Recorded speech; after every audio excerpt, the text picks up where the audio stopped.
Warangal ZP chairperson, Bhupalpally జిల్లా భారత రాష్ట్ర సమితి పార్టీ అధ్యక్షురాలు గండ్ర జ్యోతి మరియు భక్త బృందం చేస్తున్న భూపాలపల్లి నుండి తిరుపతి వరకు పాదయాత్ర నేటికి 11వ రోజుకు చేరుకుంది.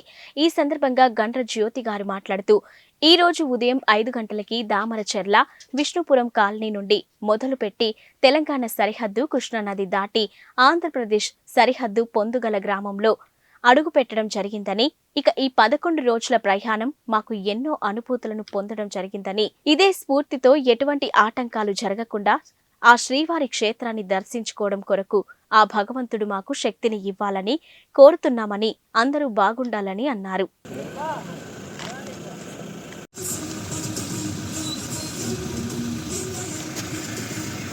ఈరోజు భూపాలపల్లి నుంచి కొనసాగిస్తున్నటువంటి తిరుమలకు పాదయాత్ర మరి 11వ రోజుకి చేరుకోవడం జరిగింది.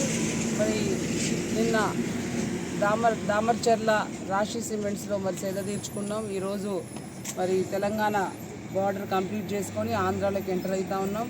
పొందుగల విలేజ్ నుంచి మరి వాళ్ళ ఆంధ్రప్రదేశ్ ప్రారంభించుకోబోతా ఉన్నాం. 11 రోజులు మరి చాలా చక్కగా జరుగుతూ ఉంది యాత్ర. కొన్ని ఒడిదుడుకులు, కొన్ని కష్ట సుఖాలు, కొన్ని అనుభవాలు, కొన్ని మరి మంచి యాత్ర సాగుతూ ఉంది. మరి మా ఈ 11 రోజులలో చేసినటువంటి యాత్రను బట్టి చూస్తే, ఎందుకంటే మొట్టమొదలు అనుకున్నాం 50 కిలోమీటర్లు 45 కిలోమీటర్లని, మరి రోజుకు 35 కిలోమీటర్ల వరకు చేసేటట్టుగానే కనిపిస్తూ ఉన్నది. అన్ని శరీరాన్ని బట్టి, అందరి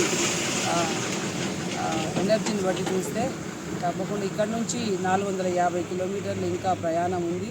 మరి ఈ 450 కిలోమీటర్ల ప్రయాణాన్ని ఎంత తొందరగా వీలైతే అంత తొందరగా పూర్తి చేసుకొని తిరుమలకు చేరుకొని మరి మళ్ళీ భూపాలపల్లికి అతి త్వరగా వచ్చి స్వామివారి ఆశీస్సులు తీసుకొని వస్తామని తెలియజేస్తూ ఉన్నాం. అందరికీ అందరూ బాగుండాలి, అందులో మనం బాగుండాలి. సర్వే జన సుఖినో భవంతు.